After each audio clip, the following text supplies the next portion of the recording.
मुख्यमंत्र्यांची विधानसभा पण प्रभाग 17ची दुर्दशा. काँग्रेस उमेदवार नगरसेवक बनवून सुधारणार स्थिती. बघा ग्राफिन वडलींचं.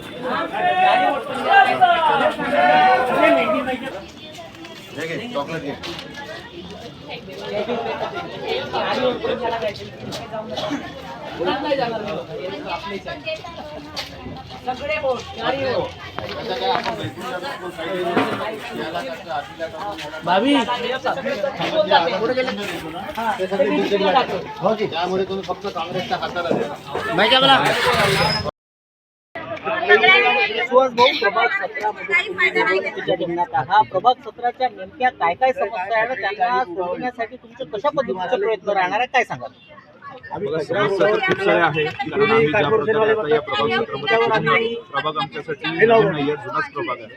पण इथे आम्हाला काम करण्याची तेवढी संधी मिळाली नाही, कारण आमच्या हातात तेवढं काही इथे होतं नाही. बरोबर आहे. मेन मुद्दा आता जो आहे, इथे जे 3 नगरसेवक होते, 4 नगरसेवक जे होते भारतीय जनता पार्टीचे, ते सगळे निष्क्रिय होते. त्यांनी या प्रभागात एकही पट्ट्याचं संपूर्ण काम केलं नाही. तुम्ही स्वच्छता बघाल तर तुम्ही आता ज्या प्रभागात उभे आहे, हा मुख्यमंत्री साहेबाचा प्रभाग आहे. जी विधानसभा आहे, या विधानसभेमध्ये तुम्ही बघू शकता की एकही नगरसेवकांनी इथे काम केलेलं नाही आहे. दुसरं, गडरलाही अजूनही तशाच आहे. म्हणजे थोडंसं जरी पाऊस आला इथे आणि तो पाऊस जर थोडासा प्रमाणात जर वाढला तर लोकांच्या घरातून पाणी निघतंय. हा एक मुद्दा आहे. महिला सुरक्षेचा मुद्दा आहे. आणि मी तुमच्या माध्यमातून हे सांगू शकतो की आम्ही 15 तारखेला मतदान आहे. लोकांचा खूप चांगला आम्हाला रिस्पॉन्स आहे. मेन मुद्दा हे आहे की समोरचे एकही व्यक्ती इथे त्यांनी काम केलं नाही आणि आम्ही ज्या प्रकारे इथे काम करून आलो त्याचा आम्हाला पब्लिकचा खूप चांगला रिस्पॉन्स आहे. येत्या 15 तारखेला पब्लिक हे दाखवणारच आहे की या काँग्रेसच्या बाजूला किती लोक आहेत. हे तुम्हाला 16 तारखेला माहीत पडेल. 13 तारखेला आमचे इथे जीत होणार आहे आणि आम्ही 40 उमेदवार जे आहे इथले 100% इथून जिंकून येणार. योगेश भैया, 15 वर्षाची महानगरपालिकेची सत्ता जी आहे ते भाजपकडे होते. मुख्यमंत्री भाजपचे आहे, दिल्लीमध्ये सत्ता भाजपची आहे, तरी क्षेत्रामध्ये फारसा विकास दिसून येत नाही. या संदर्भात काय सांगाल? तुम्हीही नगरसेवक राहिलेला आहात. 15 साल से नागपुर महानगर पालिका में लीगल तौर पे भारतीय जनता पार्टी की सत्ता थी और इनलीगल तौर पे पिछले 4 साल में भारतीय जनता पार्टी की सत्ता है कि 19 साल से भारतीय जनता पार्टी यहाँ बैठी हुई है. और आप देखिए जिस प्रभाग में हम लोग खड़े हैं उस प्रभाग का हाल हम लोग जब देखते हैं और अंदर घुसते हैं तो हमको खुद को शर्म आती है कि इन लोग यहाँ की जो जनता है उन्होंने इतने 15 साल तक ऐसे कारपोरेटर का कैसा सहा जो 3 साल मेरे पिछले 3 नगर सेवक बीजेपी के थे, एक ने भी काम नहीं किया. और अभी तो जनता हमको बुलाती है और बताती है कि भैया हम लोग तो उनको घुसने नहीं देंगे. और आपके मीडिया के द्वारा आपने देखा होगा 2-3 दिन पहले कितना एक वीडियो वायरल हुआ था. ऐसा बहुत वीडियो इन लोग के पास है लेकिन ये वायरल नहीं हो रहा है. जनता यहाँ से नाखुश है और जनता का समर्थन, जनता का आशीर्वाद हम 4 ही नगर सेवक को मिलेगा, ऐसी मैं आशा व्यक्त करता हूँ. अभी हम लोग इस गली से आए. इस गली में मुख्यमंत्री का एरिया है लेकिन इस गली में लाइट नहीं है. नाले पे हम लोग खड़े, नाले के नीचे में पानी बह रहा हुआ है और कल बारिश होती है तो इनके घरों में पानी घुसता है तो उसकी कोई व्यवस्था नहीं है. CCTV की व्यवस्था नहीं है, ई-लाइब्रेरी की व्यवस्था नहीं है, जबकि ये इतना अच्छा एरिया है. और यहाँ पे बच्चों को पढ़ने के लिए कोई व्यवस्था नहीं है. और जब मुख्यमंत्री यहाँ रहने के बाद मुख्यमंत्री जी ने भी थोड़ा सा ख्याल देना था, लेकिन मुख्यमंत्री को ख्याल दिलाने वाले बेवकूफ़ और नालायक लोग थे, इसलिए उन्होंने मुख्यमंत्री जी को दिखाया नहीं तो मुख्यमंत्री जी यहाँ फंड देते थे. अब हम ही 4 नगर सेवक जब जीत के आएंगे तो यही मुख्यमंत्री जी से फंड लाएंगे और यहाँ उनका पूरा काम करके दिखाएंगे. बड़ी बड़ी घोषणाएं सत्ताधारी पार्टी कर रहे हैं, खुद मुख्यमंत्री बड़ी बड़ी घोषणाएं कर रहे हैं. इन घोषणाओं के आगे कांग्रेस कैसे टक्कर दे पाएंगी, क्या बताना चाहेंगे? सबसे बड़ी बात, मुख्यमंत्री जी बड़ी बड़ी घोषणा करते हैं और मुख्यमंत्री जी को पूरा महाराष्ट्र देखना है, सिर्फ नागपुर नहीं देखना है. तो इनके ये बड़ा कांग्रेस का टक्कर है. कांग्रेस का कार्यकर्ता है, जमीन से जुड़ा हुआ कार्यकर्ता है, सिर्फ भाषणबाजी नहीं करता है. देखिए हम लोग अभी कितने 15 दिन से कंटिन्यू डोर टू डोर जा रहे हैं, लेकिन हमें आज तक 15 दिन में एक भी बार भारतीय जनता पार्टी का कोई भी व्यक्ति क्रॉस नहीं हुआ.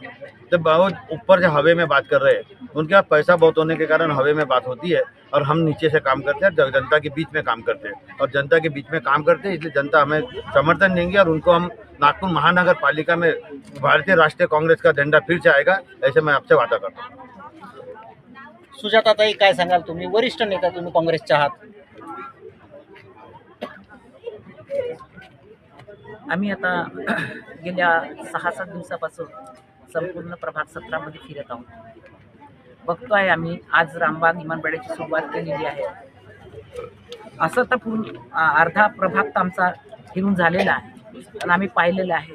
या प्रभागामध्ये मागचे जे 2017 पासून तर 2022 पर्यंत जे नगरसेवक निवडून आले त्या नगरसेवक या प्रभागामध्ये कधी फिरलेच नाही, भटकलेच नाही आणि म्हणून या प्रभागाची अशी अवस्था झालेली आहे.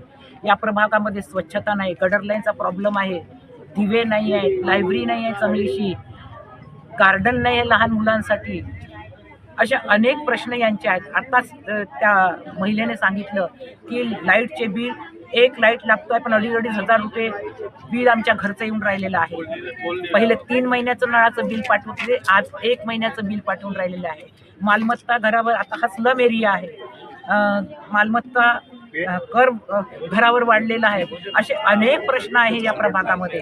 आणि या प्रभागात जे लोक राहतात, हा जो रामबाग इमानपाडा इथे गोरगरीब लोक राहतात, मोलमजुरी करतात, आंबेडकरी वर्ग इथे जास्त आहे, त्याच्यावर अन्याय अत्याचार होऊन राहिले. महिला सुरक्षित नाही